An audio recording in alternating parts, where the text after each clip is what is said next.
eyes look very normal. உன்னால சுத்தமா பார்க்க முடியாதா or you're partially blind? I'm completely blind. உலகமெங்கும் வெற்றி நடை போடுகிறது. பிரசாந்த் நடிக்கும் அந்தகன், இயக்கம் தியாகராஜன். டோனி டாக்கிஸ் ரசிகர்களுக்கு வணக்கம். வாங்க லென்ஸ் நிகழ்ச்சிக்கு போகலாம்.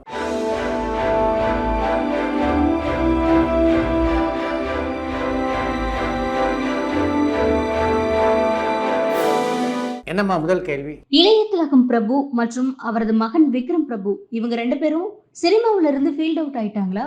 அவங்கள பத்தி எந்த அப்டேட்டுமே வரலையேன்னு கள்ளக்குறிச்சியிலிருந்து தவமணி கேட்டிருக்காங்க. பத்திரிகைகளில் பிரபுவை பற்றியும் விக்ரம் பிரபு பற்றியும் செய்தி வரலன்னா அவங்க திரைப்படங்களில் நடிக்கவே இல்லை அப்படின்னு அர்த்தமா என்ன?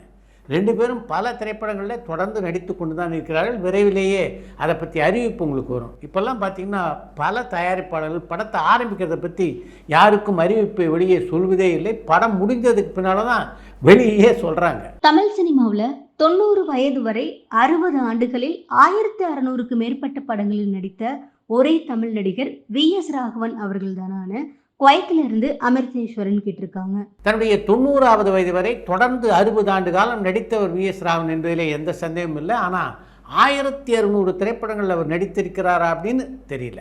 சென்சார் போர்ட் டிபார்ட்மெண்ட்டை எப்படி நிர்வகிக்கிறாங்க, சர்டிஃபிகேட்டுக்கான ஜூரிஸை எப்படி அப்பாயிண்ட் பண்றாங்க, அதை பத்தி கொஞ்சம் டீட்டெயிலாக சொல்ல முடியுமான்னு நியூசிலாந்துல இருந்து சந்தோஷ் கேட்டிருக்காங்க. இந்திய தகவல் ஒலிபரப்பு கழகத்தின் கீழ் தான் தணிக்கை குழுவினர் செயல்படுகிறார்கள். தணிக்கை குழுவிற்கான அங்கத்தினர்களை தேர்ந்தெடுப்பதும் அவர்களுடைய பணிதான். தமிழ் சினிமாவுடைய முன்னணி கதாநாயகர்களான ரஜினிகாந்த், கமல்ஹாசன், விஜய் இவங்களுக்கு நகைச்சுவை நன்றாக வந்தும் முகத்தை இறுக்கமா வச்சுட்டு ஆக்ஷன் படங்கள்ல மட்டுமே நடிக்கிறாங்க.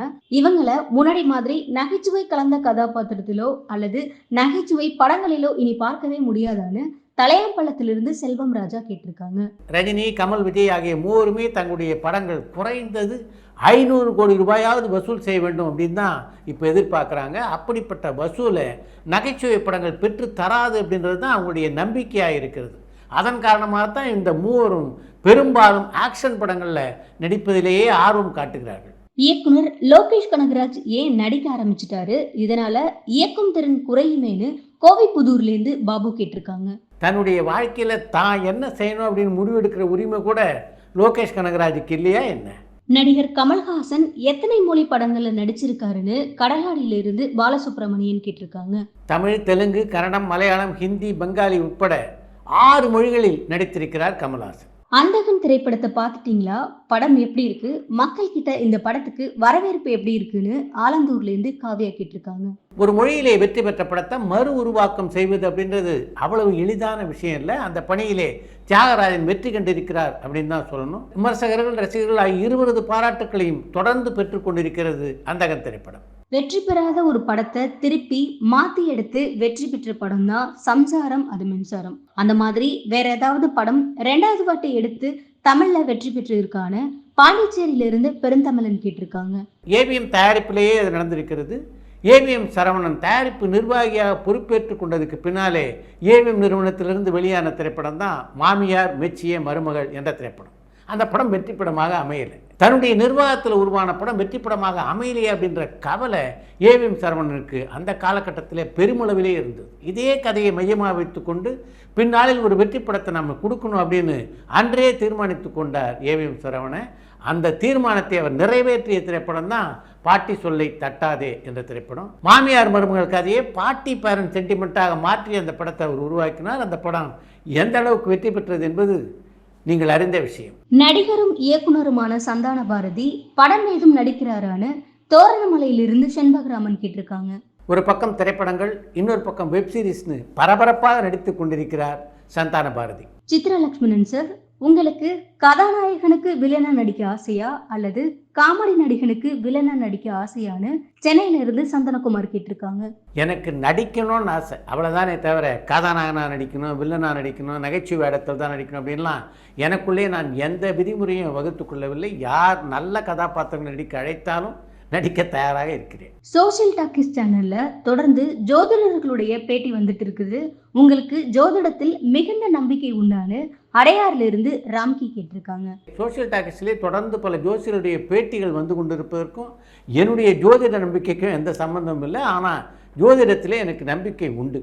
இந்தியன் 2 படத்துடைய தோல்விதான் வேட்டையன் மற்றும் விடாமுயற்சி படங்களுடைய வெளியீட்டை பாதிக்குதா? இந்த படங்களை எந்த தேதிகள்ல வெளியிடுவாங்கன்னு யாழ்ப்பாணத்திலிருந்து ஜானி கேட்டிருக்காங்க.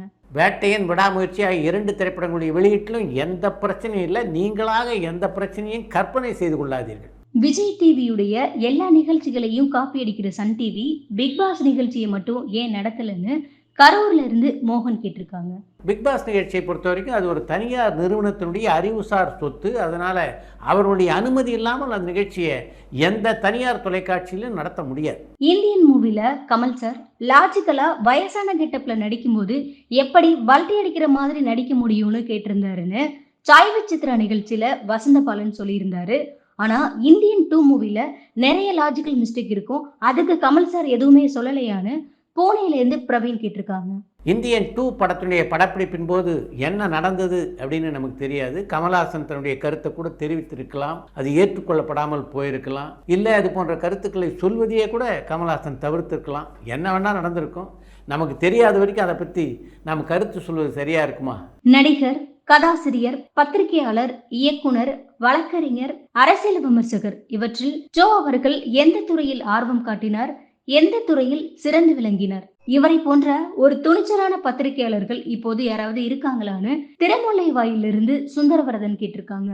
எனக்கு தெரிந்து ஒரு நடிகராக மட்டும்தான் ஷோ மிகப்பெரிய உயரத்தை தொட்டதாக சொல்ல முடியாது. மற்றபடி அவர் எந்தெந்த துறையை தொட்டாரோ எல்லா துறைகளிலும் சிறந்த நபராகத்தான் விளங்கினார். நடிகர் அஜித் கடைசியா பங்கேற்ற விழா எதுன்னு கொஞ்சம் சொல்ல முடியுமான்னு சென்னையில இருந்து சந்திரகுமார் கேட்டிருக்காங்க. அஜித் கடைசியாக பங்கேற்ற பாராட்டு விழான்னா அது முத்தமிழறிஞர் கலைஞருக்கு ஏற்பாடு செய்யப்பட்ட பாராட்டு விழா தான். தளபதி விஜய் அரசியல்ல தோல்வி அடைஞ்சிட்டா திரும்பவும் நடிக்க வருவாரான்னு சென்னையில இருந்து லியாகாத் கேட்டிருக்காங்க. எதுக்கு எதிர்மறை சிந்தனையோட இப்படி ஒரு கேள்வி? விஜய் அரசியலுக்கு வரட்டும், என்னென்ன செய்ய போறாருன்னு பார்ப்போம், அதுக்கப்புறம் நம்முடைய விமர்சனத்தை சொல்லலாமே. இயக்குனர் பாலா இப்போ என்ன பண்ணிட்டு இருக்காருன்னு வடபழனியில இருந்து விக்ரம் கேட்டிருக்காங்க. பாலாவுடைய இயக்கத்திலே உருவாகியுள்ள வணங்கான் திரைப்படம் இன்னும் வெளியாகலை. அப்படி இருக்கும்போது தன்னுடைய அடுத்த படத்தை பற்றி சிந்திக்கிற ஆளா பாலா? இந்த படம் வெளியானதுக்கு பின்னால தான் தன்னுடைய அடுத்த படத்தை பற்றி பாலா சிந்திக்க தொடங்குவார். நடிகர் சிம்பு மறுபடியும் ஃபார்ம் அவுட் ஆயிட்டாரான்னு சேரையில இருந்து ராஜன் கேட்டிருக்காங்க. சிம்பு இப்போது தீவிரமாக தக் லைஃப் திரைப்படத்தில் நடித்துக் கொண்டிருக்கிறார். அடுத்து ஐஸ்வரி கணேஷனுடைய தயாரிப்பிலே ஒரு படத்திலே நடிக்க இருக்கிறார். அதுக்கப்புறம் தேசிங்கு பெரியசாமியுடைய இயக்கத்திலே இன்னொரு படம் இருக்குது. இப்படி பிஸியாக இருக்கின்ற சிம்புவை பார்த்து இப்படி ஒரு கேள்வி கேட்குறீங்களே.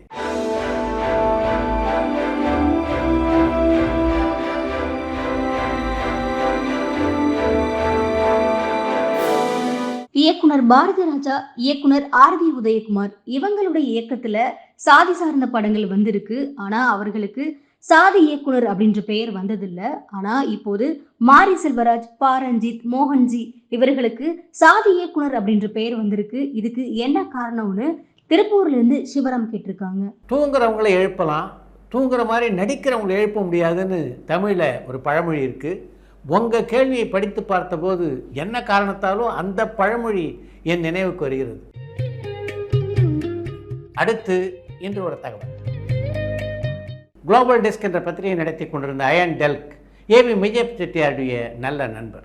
அவரை பார்ப்பதற்காக ஒரு முறை ஜப்பான் சென்றிருந்தார் ஏவிஎம் சரவணன். என் பேர் சரவணன், நான் சென்னையிலேருந்து வரேன் அப்படின்னு ஏவிஎம் சரவணன் அவர்கிட்ட சொன்ன உடனே இந்தியா என்று போடப்பட்டிருந்த ஒரு ஃபைலை எடுத்தார் அயன் டெல்க். அந்த ஃபைலிருந்து ஒரு விசிட்டிங் கார்டு எடுத்து ஏவிஎம் சரவணன்ட்ட அவர் காமிச்சார். அந்த விசிட்டிங் கார்டு பின்னால் AV Meiyappa Chettiar 3rd son என்று குறிப்பு எழுதி வைத்திருந்தார்.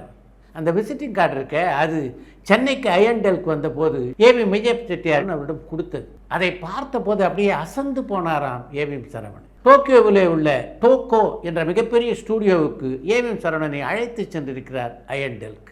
அங்கே பெரிய ஃப்ளோரில் ஒரு ஓரமாக படப்பிடிப்பு நடந்து கொண்டிருந்தது. கிட்ட போய் பார்த்தபோது தான் அது ஒரு தொலைக்காட்சியுடைய படப்பிடிப்பு என்று ஏவிஎம் சரவணனுக்கு தெரிய வந்தது. இவ்வளோ பெரிய ஸ்டூடியோவில் ஒரு சின்ன தொலைக்காட்சி தொடருக்கான படப்பிடிப்பா என்று அன்றைக்கு ஆச்சரியப்பட்டிருக்கிறார் ஏவிஎம் சரவணன். அவருக்கு அன்றைக்கு தெரியாது தன்னுடைய பிரம்மாண்டமான ஏவிஎம் ஸ்டூடியோவிலும் பல தொலைக்காட்சி தொடர்களுக்கான படப்பிடிப்புகள் பின்னாளில் நடக்கப் போகிறது என்று. அன்னைக்கு உங்களை மாதிரி கவர்ச்சி நடனம் ஆடிக்கிட்டு இருந்த நடிகைகள் பல பேர் இருந்தாங்க. அவங்களில் யாருடைய நடனம் உங்களுக்கு ரொம்ப பிடிக்கும்?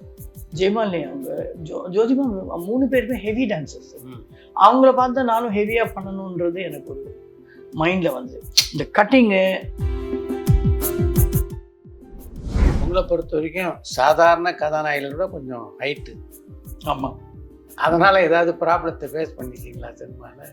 எனக்கு சுமனோட பண்ணும்போது எனக்கு போடுவாங்க ஆப்பிள் பாக்ஸ். ஏன்னா சுமன் ரொம்ப ஹைட் இல்லை. ஆமாம். அது அவனுக்கு இப்போ அவங்க கூட பண்ணும்போது அந்த மாதிரி போடுவாங்க. பட் பிரபு சாருக்காகட்டும், விஜயகாந்த் சாருக்கு, கார்த்திக்கெல்லாம் வந்து ஒன்றும் பெருசாக டிஃபெக்ட் வரல. I will be almost. பரபரப்பான சினிமா செய்திகள், நட்சத்திரங்களின் பேட்டிகள், சினிமா வரலாறு ஆகியவற்றை பார்க்கவும் படிக்கவும் உங்களுக்கான இணையதளம் tourantalkies.co.